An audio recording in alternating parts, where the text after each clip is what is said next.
तो भाई शुरू करता अपनी क्लास। और कल की क्लास में हम लोगों ने जहाँ से भी पढ़ा था इंक्रीमेंट डिक्रीमेंट तक के पढ़ लिया था। अब जो है नेक्स्ट जो है वो हम शुरू करने वाले हैं, और नेक्स्ट हम क्या पढ़ेंगे वो हम नोट्स भी साथ साथ रख ले रहे हैं, और उसी पे जो है हम कवर करते जाएंगे। अरिथमेटिक ऑपरेटर और यूनरी ऑपरेटर जो है हमने कल कवर कर लिए थे। देन हम आते हैं असाइनमेंट ऑपरेटर की तरफ। असाइनमेंट ऑपरेटर हमारे पास क्या होते हैं वो हम आज की क्लास में देखेंगे। तमाम प्लस इक्वल टू क्या होता है, माइनस इक्वल टू क्या होता है, मल्टीप्लाई इक्वल टू क्या होता है, और मॉड्यूल्स इक्वल टू क्या होता है, और जो है हमारे पास एक्सपोनेंशिएशन इक्वल टू क्या होता है। ये तमाम चीजें जो है वो हम अभी कवर करेंगे। सबसे पहले आ जाते हैं हम अपने कोड पर, और यहाँ पे एक कमेंट लिख ले रहे हैं जो हमने कमेंट पढ़े थे। Assignment operator. असाइनमेंट ऑपरेटर पढ़ने के लिए सबसे पहले मैं यहाँ पे लगाता हूँ एक वेरिएबल डिक्लेयर करता हूँ लेट ए, और उसकी वैल्यू इनिशियलाइज करता हूँ मैं 10। इसी तरीके से सेकंड वेरिएबल डिक्लेयर करूंगा मैं बी के नेम से, और उसकी वैल्यू का इनिशियलाइज करूंगा मैं 10 ही। दो मैंने वेरिएबल डिक्लेयर कर दिया और उसकी वैल्यू जो मैंने क्या इनिशियलाइज करी है, 10 इनिशियलाइज करी है। अच्छा, यहाँ पे भी एक चीज आप कवर करें कि जहन में रख लें कि ये जो मैं ए लिखता हूँ लेट ए, सही है, ये मेरे पास कहलाता है वेरिएबल डिक्लेयर करना। सही, क्या कहलाएगा मेरे पास, वेरिएबल डिक्लेयर करना। जब उसकी मैं वैल्यू सेट कर देता हूँ तो उसको बोलते हैं इसकी वेरिएबल जो डिक्लेयर कर रहा है उसको वैल्यू इनिशियलाइज कर दी मैंने।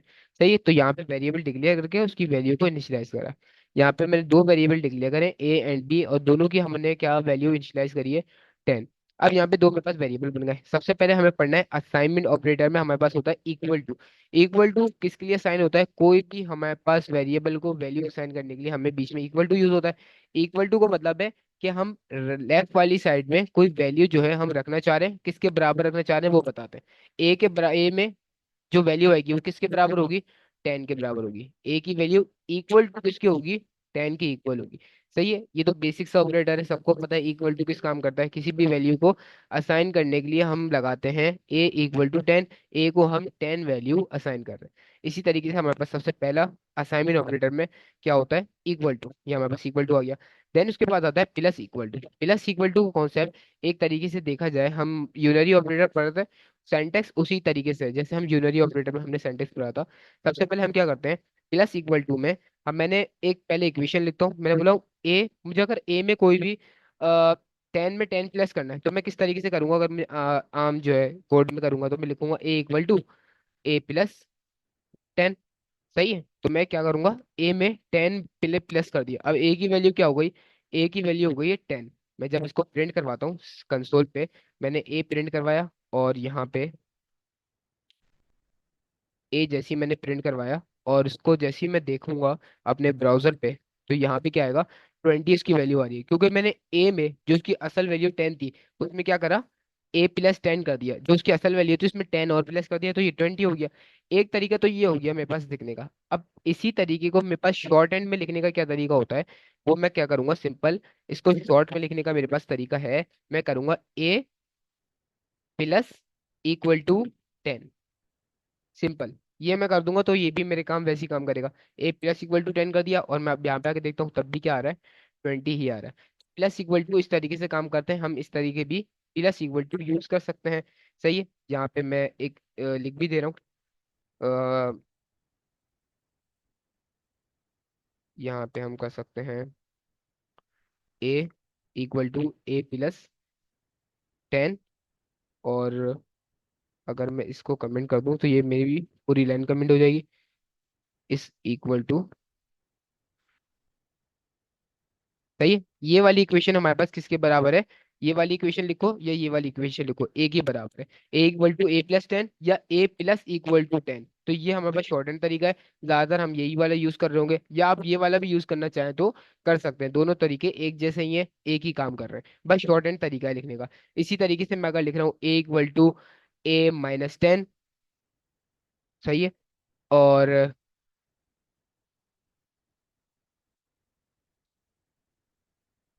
जैसे हम टाइप स्क्रिप्ट में देखते हैं T S C main dot T S and node main dot J S, terminal में क्यों नहीं देखते हैं, स्पेक में क्यों देखते हैं। जावास्क्रिप्ट हमारे पास ब्राउजर पे काम करती है तो इसलिए हम ब्राउजर पे देखते हैं, वो हमारे पास नोड पे चलता है। टाइप स्क्रिप्ट तो नोड पे भी, उसको नोड पे देखते हैं हम।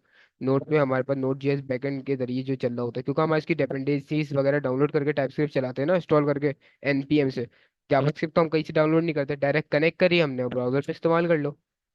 सही, टाइप स्क्रिप्ट का जो वर्जन है उसको हम npm से डाउनलोड कर रहे हैं, अब उसको हम नोड पे चला रहे हैं बैकएंड के ऊपर। सही है। तो अब मैंने लिखा ए इक्वल टू a-10। सही है, और इस तरीके से भी लिख सकते हैं। और इसका शॉर्टेंड तरीका यहाँ पे क्या है, a-10। ये तरीका भी हमारे पास कंप्लीटली वैलिड है। जैसे a = a-10 करा, अब क्या होगा, इसकी वैल्यू जीरो हो गई। यहाँ पे आता हूँ मैं, इसकी वैल्यू क्या हो गई, a की जीरो हो गई। इसी तरीके से मेरे पास जो है ये असाइनमेंट ऑपरेटर काम करते हैं। माइनस इक्वल टू हो गया यहाँ पे, या मल्टीप्लाई इक्वल टू करना चाहूँ मैं तो मल्टीप्लाई इक्वल टू भी कर सकता हूँ। ए को जो है 10 से मल्टीप्लाई कर देगा।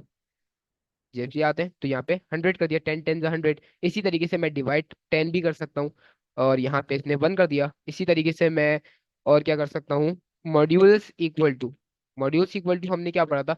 अच्छा, मॉड्यूल्स इक्वल टू हमने क्या पढ़ा था, जो वैल्यू हमारे पास, आप लोग बताएंगे, मॉड्यूल्स हमारे पास क्या काम कर रहा था, डिवाइड करने के बाद क्या बच रहा था नीचे जो हमें देता है आउटपुट में।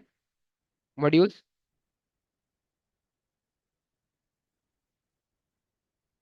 मॉड्यूलस हमारे पास क्या करता है, डिवाइड करने के बाद कौन सी वैल्यू बचती है जो हमें रिटर्न करता है।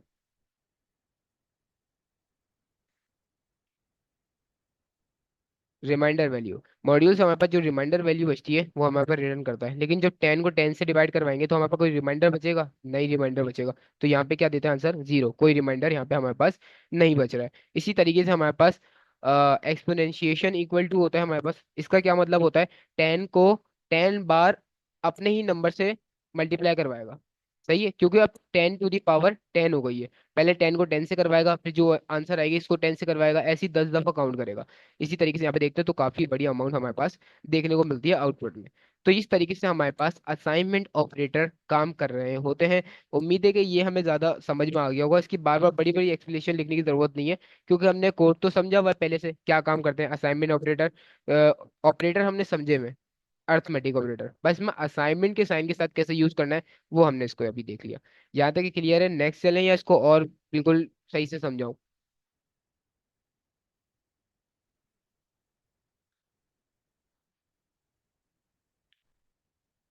क्लियर, बिल्कुल बिल्कुल इजी है ये, बस असाइनमेंट ऑपरेटर के साथ आपने सबको यूज करना है। सही है। ये हमने पढ़ लिया असाइनमेंट ऑपरेटर हमारे पास क्या होते हैं, इसको रिमूव करते हैं, नेक्स्ट पे चलते हैं। नेक्स्ट हमारे पास जो है नोट्स में हमारे पास क्या है, कंपैरिजन ऑपरेटर। अच्छा, कंपैरिजन ऑपरेटर क्या होते हैं, कंपैरिजन ऑपरेटर किसी भी दो ऑपरेंड्स के दरमियान कंपैरिजन करते हैं। सही है, किसी भी दो ऑपरेंड्स के दरमियान कंपैरिजन करते हैं, उसका जो भी आउटपुट आता है वो मुझे बूलियन वैल्यू में रिटर्न करते हैं।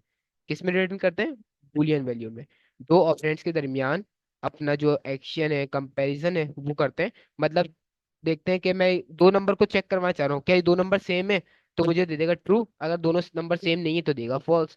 इस तरीके से मुझे अगर कंपैरिजन करवाना है दो ऑपरेंड्स के दरमियान में, तो मैं किस चीज का यूज करता हूँ, अपने कंपैरिजन ऑपरेटर का यूज करके मैं ये काम इजिली करवा सकता हूँ। इसमें मेरे पास बहुत सारे आ जाते हैं, इक्वल टू आ जाता है, और इक्वल टू एन टाइप आ जाता है, और यहाँ पे नॉट इक्वल टू आ जाता है, not equal to N type आ जाता है, यहाँ पे ग्रेटर देन आ जाता है, ग्रेटर देन इक्वल टू आ जाता है, लेस देन इक्वल टू। ये तमाम टाइप जो है वो अभी हम पढ़ रहे होंगे, और इसका मतलब जो है देख रहे होंगे। सबसे पहले हम पढ़ते हैं इक्वल टू। कंपैरिजन करवाना है ना दो में, सबसे पहले मैं एक वेरिएबल डिक्लेयर करता हूँ, लेट a = 10, और यहाँ पे मैं बोलता हूँ लेट b = 10। सही है, अब मैं कंपैरिजन दो वैल्यू के दरमियान में कंपैरिजन करवा रहा हूँ। सही है, तो मैं यहाँ पे क्या बोलूंगा, मैं बोलूंगा लेट कंपैरिजन इक्वल टू, मैं बोला हूँ a जो है बराबर है b के। अब बोलो a जो है बराबर है b के, और इसको जो है मैं प्रिंट करवा ले रहा हूँ, यानी कंसोल करवा ले रहा हूँ, CLG पे कंपैरिजन को कंसोल कराता हूँ। अब मैंने यहाँ पे क्या बोला है, कंपैरिजन में मैंने एक ए का वेरिएबल बनाया, एक बी का वेरिएबल बनाया। दोनों की वैल्यू क्या है, 10। कंपैरिजन, और मैं क्या कर रहा हूँ, मैं दोनों वैल्यू के दरमियान में एक कंपैरिजन कर रहा हूँ। सही है, कंपैरिजन में मैं क्या बोल रहा हूँ, ए जो है बराबर है बी के। डबल इक्वल टू क्या क्या मतलब होता है, बराबर है। सही है, डबल इक्वल टू क्या मतलब है, बराबर है। मैं बोलो ए बराबर है बी के, अभी जो ए जो है बी के बराबर है या नहीं है, बराबर है, बिल्कुल बराबर है, 2 है, तो यहाँ पे मुझे आउटपुट क्या देगा ये, 2। बोला ए जो है बी के बराबर है। अच्छा, अब यहीं पे मैं अगर ए की वैल्यू 1 कर दूं और बी की वैल्यू 10 कर दूं, अब मैं इसको बोल रहा हूँ ए की वैल्यू जो है बी के बराबर है, तो क्या बोलेगा ये? नहीं, ए की वैल्यू बी के बराबर नहीं है, क्योंकि ए की वैल्यू 1 है और बी की वैल्यू क्या है? 10। इसी तरीके से मैं वापसी आता हूँ कंसोल में, तो ये क्या बोल रहा है? फॉल्स। बोला ए की वैल्यू बी के बराबर नहीं है, ये ऑपरेटर कह रहा है। सही है, ऑपरेटर कह रहा है डबल इक्वल टू क्या क्या मतलब होता है? बराबर है। ये बोल रहा है कि ए जो है बी के बराबर है। अब ये फैसला ये करेगा कि ये बात सही है या नहीं है। ये इसने चेक करा, बोला ये बात फॉल्स है, तो इसने मुझे फॉल्स प्रिंट करवा दिया। अगर ये बात ट्रू होती तो मुझे ट्रू प्रिंट करवा देता। अगर यहाँ पे मैं इसको 0 करके नीचे 1 करूँ, 11 कर दूं, तभी मेरे पास क्या प्रिंट करवाएगा? फॉल्स, क्योंकि इसके बराबर नहीं है। यहाँ पे दोबारा 10 करते हैं, ए जो है बी के बराबर है, और इसको प्रिंट करवाते हैं, तो क्या बोल रहा है? इसी तरीके से मैं यहाँ पे कोई भी स्ट्रिंग भी करवा सकता हूँ। और मैं बोल रहा हूँ यहाँ पे कमर, और यहाँ पे बोल रहा हूँ जफर। तो मैं बोल रहा हूँ ए जो है बी के बराबर है, तो ए जो बी के बराबर है नहीं है, एक का नाम कमर है, एक का नाम क्या है? जफर। तो उसने मुझे फॉल्स प्रिंट करवा दिया। अगर दोनों में मैं कमर कर दूं, तो यहाँ पे क्या करेगा? ट्रू प्रिंट करवा देगा, बोलेगा दोनों की वैल्यू बराबर है। अच्छा, एक ही मैं कमर में क्यू कैपिटल कर दूं, तब भी मुझे क्या प्रिंट करवाएगा ये? फॉल्स प्रिंट करवाएगा, क्योंकि कमर का क्यू इसमें अलग है और उसमें क्यू अलग है। दोनों इसको बिल्कुल सेम चाहिए, ए टू जेड बिल्कुल सेम चीज होगी तभी ये रिटर्न करेगा। अदरवाइज छोटी भी मिस्टेक होगी तो इसको फॉल्स कंसीडर करेगा और फॉल्स प्रिंट करेगा। तो इस तरीके से मैं अपने कंपैरिजन ऑपरेटर को जो है अपने चेक करवा सकता हूँ। अच्छा, यहाँ पे एक और जो मजे की बात आपने देखनी है इसमें, कि मैंने यहाँ पे लिखा 10। सही है। अब नीचे मैं कंपैरिजन करवा रहा हूँ स्ट्रिंग वैल्यू में 10। तो अब क्या देगा आपके जहन में? क्या आ रहा है? मैं दोनों को कंपैरिजन करवा रहा हूँ, ए जो है बी के बराबर है, तो ये ट्रू देगा या फॉल्स देगा?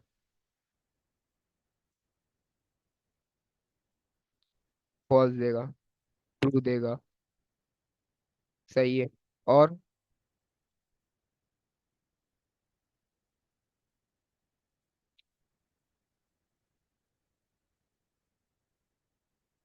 इस कंडीशन में ये देगा ट्रू, क्योंकि जो हमारे पास डबल इक्वल टू होता है वो सिर्फ क्या चेक करता है? अंदर की वैल्यू चेक करता है, ये टाइप चेक नहीं करता हमारे पास। डबल इक्वल टू हमारे पास टाइप चेक नहीं करेगा कि दोनों किस टाइप में, नंबर टाइप नंबर में है या स्ट्रिंग में। इसको इससे कोई सरोकार नहीं है। इसको सिर्फ चेक करना है अंदर की वैल्यू सही है आया के। अगर ये चेक करेगा अंदर की वैल्यू दुरुस्त है, तो ये आउटपुट में ट्रू कर देगा। इसको इससे कोई सरोकार नहीं है कि अंदर की वैल्यू में स्ट्रिंग फॉर्म में लिखा हुआ है या नंबर फॉर्म में लिखा हुआ है। बस ये चेक करेगा नंबर सेम होने चाहिए। इसने बोला दोनों में 10 तो लिखा हुआ है। अब मुझे कोई मतलब नहीं है भले स्ट्रिंग में लिखा हुआ है या नंबर फॉर्म में लिखा हुआ है। ट्रू नंबर वो लिखा हुआ है, क्या नाम है, 10 लिखा हुआ है, तो मैं ट्रू प्रिंट करवा दूंगा। जैसे ही मैं आता हूँ, तो इसने क्या करा? ट्रू प्रिंट करवा दिया मेरे कंसोल पर, क्योंकि अंदर की वैल्यू को देख रहा है, ये अंदर की वैल्यू को रीड कर रहा है और उन दोनों को मैच कर रहा है। उसको जो स्ट्रिंग फॉर्म में या नंबर फॉर्म में, इससे इसका कोई मतलब नहीं है। Double equal to. जी बिल्कुल ऐसी है। हाँ, अभी जो है ये टाइप चेक नहीं कर रहा, सिर्फ अंदर की वैल्यू को चेक कर रहा है। मैंने क्या बोला? A double equal to B, मतलब ए जो है बी के बराबर है। उसने चेक करा बराबर है तो ट्रू। अगर यहाँ पे 1 कर दूं, तो यहाँ पे क्या बोलेगा? हमारे पास फॉल्स, ए जो है बी के बराबर यहाँ पे नहीं है, क्योंकि दोनों की वैल्यू क्या है हमारे पास? अलग अलग है। तो इस तरीके से मेरे पास कंपैरिजन ऑपरेटर में डबल इक्वल टू काम करता है। डबल इक्वल टू हमारे पास क्या करता है? अंदर की वैल्यू चेक करता है, टाइप चेक नहीं करेगा। सही है। उसके बाद आते हैं हम इक्वल टू के बाद ट्रिपल इक्वल टू के बाद। ठीक, ट्रिपल इक्वल टू पढ़ती है, नॉट इक्वल टू पहले ट्रिपल इक्वल टू पढ़ ले रहे हैं। डबल इक्वल टू और triple equal to, double equal to अलग है, ट्रिपल इक्वल टू अलग है। अच्छा, जैसे ही मैंने ट्रिपल इक्वल टू चेक करा, तो अब क्या करेगा? अब ये अंदर के नंबर भी चेक करेगा, प्लस प्लस उसकी टाइप भी चेक करेगा कि दोनों की टाइप चेप सेम है या अलग है। अगर टाइप सेम होगी और अंदर की वैल्यू सेम होगी, तभी ये ट्रू करेगा, अदरवाइज ये फॉल्स करेगा। अच्छा, अभी मैंने लिखा हुआ 10 और 1, क्योंकि इसकी दोनों की टाइप भी अलग है और वैल्यू भी अलग है, तो ये भी क्या रिटर्न करेगा मुझे? फॉल्स रिटर्न करेगा। तो इसने फॉल्स रिटर्न कर दिया। इसी तरीके से मैं यहाँ पे 10 के बाद अंदर की वैल्यू भी 10 कर दूं, दोनों की वैल्यू मैंने क्या कर दी? 10। डबल इक्वल टू की कंडीशन में क्या कर रहा था? ये कंपैरिजन करके इसको ट्रू कंसीडर कर रहा था। लेकिन ट्रिपल इक्वल टू की कंडीशन में क्या करेगा? इसको फॉल्स कंसीडर करेगा, क्योंकि इसकी टाइप मैच नहीं कर रही, एक नंबर में है और एक स्ट्रिंग में। अच्छा, इसको भी मैं अगर नंबर में कर दूं, सॉरी स्ट्रिंग में कर दूं, तो अब ये ट्रू कंसीडर करेगा, बोलेगा अंदर की टाइप भी दोनों की एक ही है, स्ट्रिंग टाइप है, और अंदर की वैल्यू भी दोनों की एक ही है, 10 10 लिखी हुई है। जैसे ही मैं आता हूं कंसोल पे, तो यहाँ पे क्या बोला है? ट्रू। मतलब ए भी सेम है और बी भी सेम है, दोनों की टाइप प्लस वैल्यू दोनों की इक्वल टू। अब मैं इसको यहाँ से हटा दे रहा हूँ और यहाँ से भी हटा दे रहे हैं, और अब चेक करते हैं दोनों को 10 रख के। अब भी ट्रू है क्योंकि दोनों की वैल्यू सेम है और दोनों की टाइप भी नंबर है। एक जीरो हटा दे रहा हूँ, तो अब क्या देगा? फॉल्स रिटर्न करेगा। इस तरीके से हम अपने कंपैरिजन ऑपरेटर में equal to, double equal to और ट्रिपल इक्वल टू हमारे पास इस कंडीशन में काम करते हैं। इक्वल टू हमारे पास किसी भी वैल्यू को असाइन करने के लिए, डबल इक्वल टू दोनों ऑपरेंड्स के दरमियान कंडीशन चेक करता है कि दोनों सेम है या नहीं है। ट्रिपल इक्वल टू क्या करता है? हमारे पास दोनों की वैल्यू भी देखता है और साथ साथ उसकी डेटा टाइप भी देखता है कि यार डेटा टाइप भी सेम है या सिर्फ वैल्यू सेम है। सही है, तो ये होते हैं हमारे पास डबल इक्वल टू और ट्रिपल इक्वल टू। इसके बाद आते हैं हम नॉट इक्वल टू। हमारे पास नॉट इक्वल टू क्या होते हैं और वो किस तरीके से काम करते हैं? अच्छा, नॉट इक्वल टू हमारे पास ये थोड़ा सा अगर समझने में मुश्किल लगे तो इतना कोई खास नहीं है फिर भी। नॉट इक्वल टू, जब कहीं भी प्रोग्रामिंग में ये एक्सक्लेमेशन का मार्क आ जाए तो समझ लें यहाँ पे मना किया गया है, मतलब नो है इसका मतलब नो। मैं क्या बोल रहा हूँ? ए जो है वो बी के बराबर नहीं है। सही है, ए बी के बराबर नहीं है, तो ये क्या रिटर्न करेगा? मैं बोल रहा हूँ ए बी के बराबर नहीं है, मैं इसकी कंडीशन बोल रहा हूँ, कंडीशन चेक करें। एक्सक्लेमेशन का मतलब है नहीं है। मैं बोला हूँ ए बी के बराबर नहीं है, तो ये क्या रिटर्न करेगा? ट्रू रिटर्न करेगा। और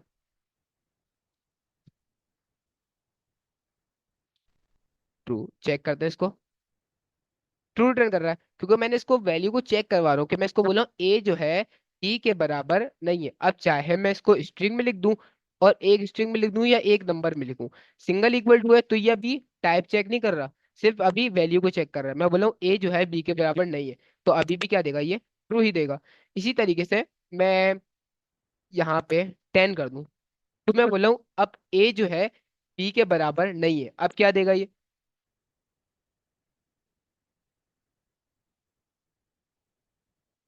फॉल्स देगा। चेक करते हैं इसको। फॉल्स दे रहा है, मैंने इसको बोला ए जो है बी के बराबर नहीं है। लेकिन यहाँ पे एक चीज चेक कर रहे हैं, दोनों की डेटा टाइप्स अलग अलग है, एक की डेटा टाइप नंबर है और एक की डेटा टाइप हमारे पास स्ट्रिंग है। मैंने इसको बोला ए जो है बी के बराबर नहीं है, तो उसने बोला बिल्कुल सही बात है, ए जो है गलत बात है, ए जो है बी के बराबर है। सही है, तो इसने क्या कर दिया? यहाँ पे ट्रू कर दिया। इस तरीके से हमारे पास नॉट इक्वल टू काम करता है। इसी तरीके से जैसे हमारे पास नॉट इक्वल टू होता है, इसी तरीके से हमारे पास नॉट इक्वल टू होता है। जैसे कि यहाँ पे इन्होंने not equal to and type, not equal to and type, not equal to change करेगा और उसकी टाइप भी चेंज करेगा, चेक करेगा। मैं लगा दिया डबल इक्वल टू के साथ लगा दिया मैंने not equal to and type, अब इसकी चेक करेगा। डबल इक्वल टू क्या कर रहा है? इसकी टाइप भी चेक कर रहा है। अब क्या कहेगा ये? मैंने बोला ए जो है बी के बराबर नहीं है, तो यहाँ पे इसको ट्रू रिटर्न करना चाहिए क्योंकि दोनों की टाइप जो है अलग है, और ए जो बी के बराबर हम बोले नहीं है क्योंकि इसकी टाइप चेंज अलग है और इसकी टाइप अलग है।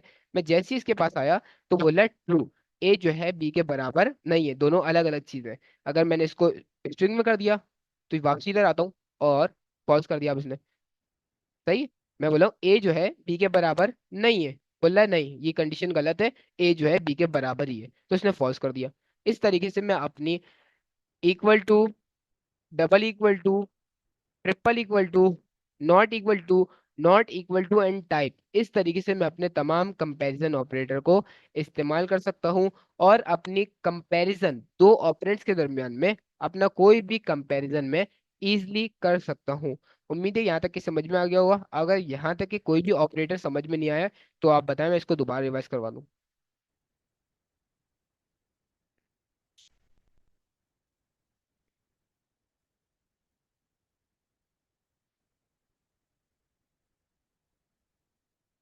डन हो गया।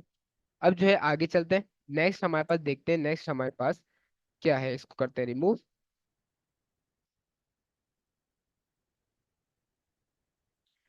अब आते हैं हमारे पास लॉजिकल ऑपरेटर्स की बात। लॉजिकल ऑपरेटर हमारे पास तीन किस्म के होते हैं, लॉजिकल एंड, लॉजिकल और लॉजिकल नॉट। ये तीनों किस्म के ऑपरेटर हम पढ़ रहे होंगे कि लॉजिकल एंड क्या करता है, लॉजिकल और क्या करता है, और लॉजिकल नॉट हमारे पास क्या करता है। सबसे पहले आते हैं हम लॉजिकल एंड पे। लॉजिकल एंड हमारे पास क्या करता है? सबसे पहले जो है मैं क्या करता हूँ, एक ए वेरिएबल डिक्लेयर करता हूँ, लेट ए इक्वल टू 10 अच्छा, अभी ग्रेटर देन और लेस देन हमने नहीं पढ़ा। तो पहले एक काम, अच्छा ग्रेटर देन लेस देन भी तो नहीं पढ़ा हमने, ये रह गया हमारे पास कुछ ऑपरेटर, इनको भी हम पढ़ते हैं। और यहाँ तक के हमने कवर कर लिया। अब एक होता है हमारे पास ग्रेटर देन, एक होता है हमारे पास ग्रेटर देन इक्वल टू, एक होता है लेस देन, और एक होता है लेस देन इक्वल टू। ये भी हमारे पास जो है कंडीशन चेक कर रहे होते हैं, इनको भी देखते हैं, बहुत ही इजी है इनको चेक करना। लेट ए इक्वल टू 10 और लेट बी इक्वल टू 10। यहाँ पे लिखता हूँ लेट कंपैरिजन इक्वल टू, मैं बोला हूँ ए जो है वो बड़ा है बी से। क्या मैंने बोला? ए जो है ग्रेटर देन बी, ए जो है बी से बड़ा है। चेक करते हैं इसको, इसको प्रिंट करवा दें CLG पर। और यहाँ पे कंपैरिजन, मैंने बोला ए जो है बी से बड़ा है, तो उसने यहाँ पे मुझे क्या दिया? फॉल्स। ए जो है बी से बड़ा नहीं है हमारे पास, ए जो है बी से सेम है, दोनों वैल्यू क्या है? सेम है। बी से बड़ा तो नहीं है, दोनों की वैल्यू क्या है? सेम है। इसी तरीके से इसने क्या दे दिया मुझे? फॉल्स दे दिया। अच्छा, इसकी मैं अगर वैल्यू कर दूं 9, अब मैं बोला हूँ ए जो है बी से बड़ा है, तो इस कंडीशन में बट ट्रू देगा, जाहिर सी बात है ए बड़ा है बी से। तो मैंने जैसे ही आया तो यहाँ पे दे रहा ट्रू, बोला सही है, ए जो है हमारे पास बी से बड़ा है। यहाँ चेक चेक हो गया। इसी तरीके से मैं बोल रहा हूँ ए जो है हमारे पास बी से छोटा है, लेस देन बी। ए जो है लेस देन बी है, ए जो है छोटा है 9 से, 10 9 से छोटा है। ये तो कंडीशन सही हो ही नहीं सकती, क्योंकि 10 बड़ा है 9 छोटा है। लेकिन मैं यहाँ पे क्या बोल रहा हूँ? ए छोटा है बी से, 10 छोटा है 9 से, तो यहाँ पे क्या देगा हमें? फॉल्स देगा, क्योंकि 10 छोटा 9 से हो ही नहीं सकता, 10 तो बड़ा है 9 से। इस वजह से इसने मुझे क्या दे दिया यहाँ पे? फॉल्स दे दिया। लेस देन और ग्रेटर देन हम इस तरीके से यूज करते हैं। अच्छा, यहाँ पे जो हमारे पास एरर दे रहा था, यहाँ पे एरर मतलब यहाँ पे जो यहाँ पे फॉल्स कर रहा था, मैं इसको चेक करता हूँ वापसी। ए जो है ग्रेटर देन बी, तो यहाँ पे क्या बोल रहा था हमें? फॉल्स। अब मैं यहाँ पे चेक करता हूँ A greater than and equal to, A या तो बी से बड़ा है या दोनों की वैल्यू जो है बराबर है। इक्वल टू का मतलब बराबर है। ए जो है बी से बड़ा है, ये दोनों की वैल्यू जो है हमारे पास बराबर है, तो अब इस कंडीशन में क्या देगा हमारे पास? ट्रू देगा। बोलेगा सही है, दोनों की वैल्यू बराबर है ना, तो उसने याली कंडीशन चेक करी, बड़ा है, इसने फॉल्स कर दी। आगे क्या लगा हुआ है? बराबर है, तो उसने देखा बराबर है, तो उसने क्या कर दिया आगे जाके? ट्रू कर दिया। इसी तरीके से मैं यहाँ पे क्या कर सकता हूँ? लेस देन इक्वल टू भी मैं यहाँ पे चेक कर सकता हूँ, या तो छोटा है या बराबर है, यहाँ पे भी क्या देगा? ट्रू देगा। इसी तरीके से मैं यहाँ पे लिखता हूँ 8, तो यहाँ पे क्या देगा मुझे? फॉल्स देगा। समझ रहे बात को? इस तरीके से मैं greater than, less than, greater than equal to और लेस देन इक्वल टू मैं चेक कर सकता हूँ। सही है, यहाँ तक की उम्मीदें समझ में आ गया होगा। अब हम समझते हैं आगे की तरफ, और हम बढ़ते हैं लॉजिकल ऑपरेटर की तरफ। लॉजिकल ऑपरेटर हमारे पास क्या होते हैं? लॉजिकल एंड का हमारे पास साइन क्या है? एंड। लॉजिकल और का साइन क्या है हमारे पास? इसको क्या बोलते हैं? पाइपलाइन भी बोलते हैं, और पाइप भी बोलते हैं, और logical not exclamation exclamation mark हमारे पास। सबसे पहले पढ़ते हैं हमारे पास लॉजिकल एंड। लॉजिकल एंड का मतलब क्या है हमारे पास?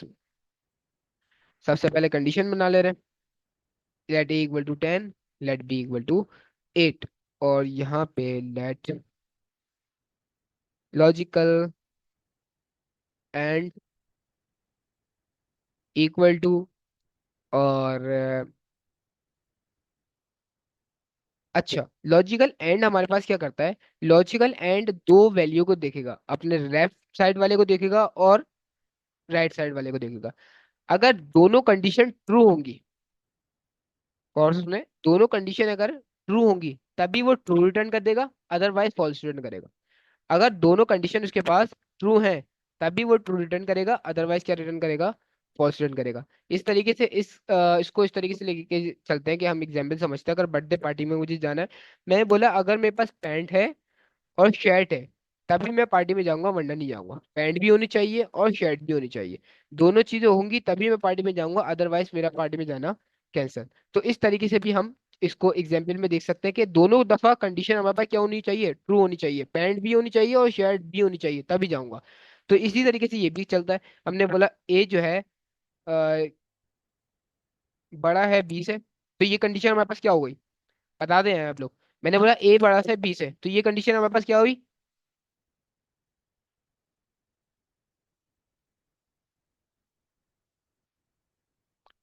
ट्रू हुई। सही है, अब मैंने बीच में लगाया डबल एंड। सही है, एंड ऑपरेटर है ना, लॉजिकल एंड का साइन यही है। मैंने बोला डबल एंड का साइन लगा दिया मैंने ए जो है बी से बड़ा है, मेरे पास लेफ्ट साइड वाली कंडीशन जो है वो ट्रू हो गई। अब मैंने यहाँ पे लगाया ए जो है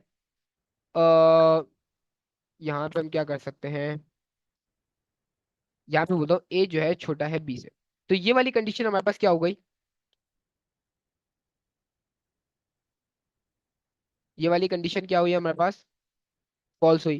सही है। एक कंडीशन मेरे पास लेफ्ट साइड वाली हो गई ट्रू और राइट साइड वाली हो गई फॉल्स। तो अब ये क्या करेगा, समझो इसके पास पैंट तो है, पैंट है, शर्ट नहीं है, तो अब ये पार्टी में जाएगा, नहीं जाएगा। तो ये क्या रिटर्न करेगा हमारे पास, फॉल्स रिटर्न करेगा। इसको लॉजिकल एंड में करवा दे रहे हैं प्रिंट, और जैसे ही मैं इसको कंसोल पे आके देखता हूँ तो इसने कंसोल पे मेरे पास क्या प्रिंट करवाया, फॉल्स।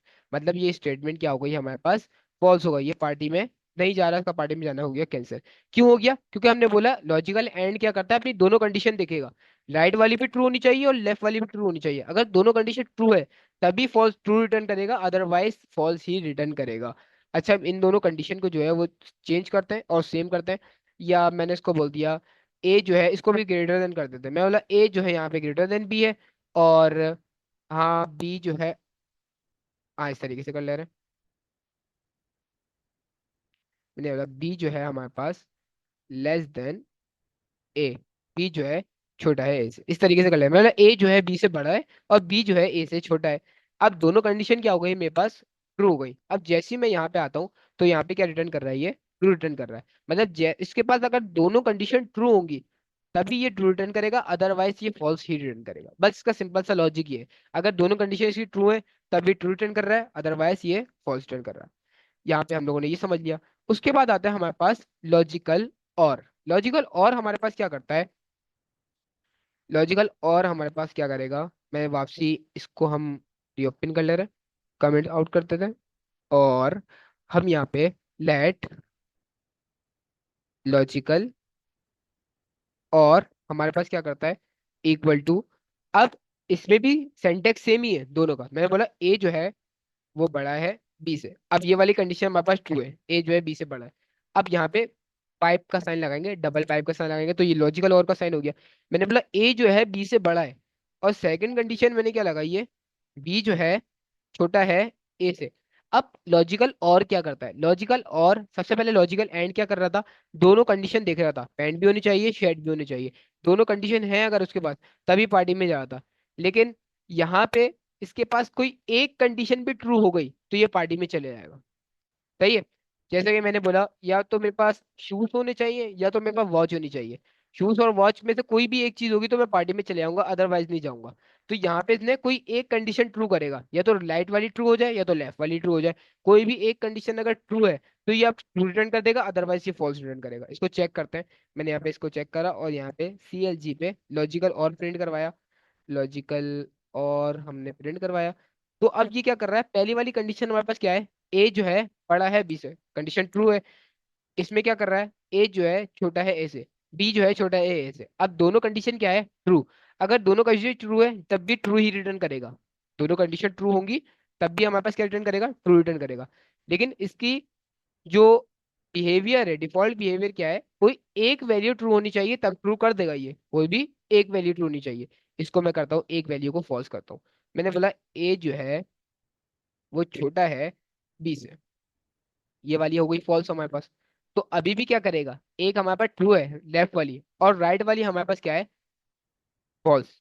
तो अभी भी ये ट्रू रिटर्न करेगा, क्योंकि मैंने क्या बोला इसको, कोई एक चीज इसके पास होनी चाहिए चलेगा, या तो शूज होने चाहिए या तो घड़ी होनी चाहिए, ये पार्टी में चले जाएगा। तो इसने क्या करा, कोई भी एक कंडीशन देखी इसके बाद ट्रू है चले गया। अगर दोनों कंडीशन में फॉल्स कर दूं, यहाँ पे इसको भी अभी लेस देन कर दे रहे हैं, अगर दोनों कंडीशन इसके पास हो गई फॉल्स तो ये फॉल्स रिटर्न करेगा। अदरवाइज दोनों कंडीशन जब इसके पास फॉल्स होगी जब भी फॉल्स रिटर्न करेगा, अदरवाइज ये ट्रू ही रिटर्न करेगा। बस इसका सिंपल सा कॉन्सेप्ट ये है। और हमने क्या देख लिया, लॉजिकल एंड देख लिया और लॉजिकल और देख लिया।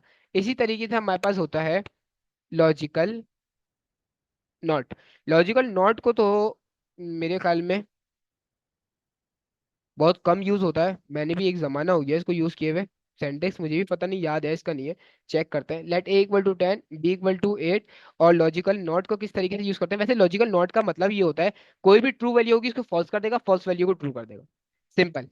ट्रू वैल्यू को फॉल्स करेगा, फॉल्स वैल्यू को क्या करेगा, ट्रू करेगा। बस इसका ये काम होता है, सही को झूठ कहना, झूठ को सही कहना, इसका काम ये है।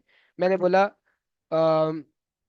CLG या एक वेरिएबल बना ले रहे हैं, लेट वेरिएबल का नाम रखते हैं लॉजिकल नॉट, लॉजिकल नॉट, और इसको इक्वल टू करते हैं, let logical not equal to. अब मैं यहाँ पे कंडीशन चेक कर रहा हूँ, अल्लाह आपका भला करे। यहाँ पे मैं बोल रहा हूँ ए जो है वो बड़ा है बी से, तो ये कंडीशन जो है ट्रू है हमारे पास। अब इसको प्रिंट करवाते हैं सीएलजी पर।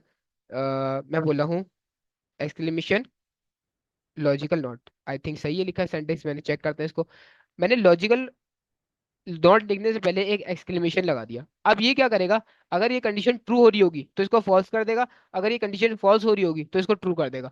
अभी के केस में कंडीशन क्या है, ए जो है बी से छोटा है, ए जो है बी से छोटा है, तो अभी की कंडीशन में कंडीशन क्या है, फॉल्स है, तो इसको क्या कर देगा ये ट्रू रिटर्न करेगा। जैसे मैं आता हूँ तो यहाँ पे क्या कर रहा है, ये ट्रू रिटर्न कर रहा है, बिल्कुल सही सेंटेंस लिखा है, तो इसको क्या कर रहा है, ये ट्रू रिटर्न कर रहा है। अच्छा यहाँ पे मैं कर दे रहा हूँ ए जो है बड़ा है बी से, तो यह भी कंडीशन क्या है मेरे पास, ट्रू है, ए जो है बी से बड़ा है। तो यहाँ पे जैसी कंसोल पे आता है तो उसने क्या कर दिया, फॉल्स प्रिंट कर दिया, क्योंकि मैंने लॉजिकल नॉट के साथ एक एक्सक्लेमेशन का मार्क लगाया हुआ है। तो उसने क्या करा, लॉजिकल नॉट को फॉल्स प्रिंट करवा दिया। तो इस तरीके से मैं अपनी कंडीशंस को चेक कर सकता हूँ लॉजिकल नॉट से, लॉजिकल और से, और लॉजिकल एंड से। तो ये हमारे पास कुछ कंपैरिजन ऑपरेटर नहीं, लॉजिकल ऑपरेटर होते हैं जिससे मैं अपनी कंडीशंस को चेक कर सकता हूँ। यहाँ तक क्लियर है।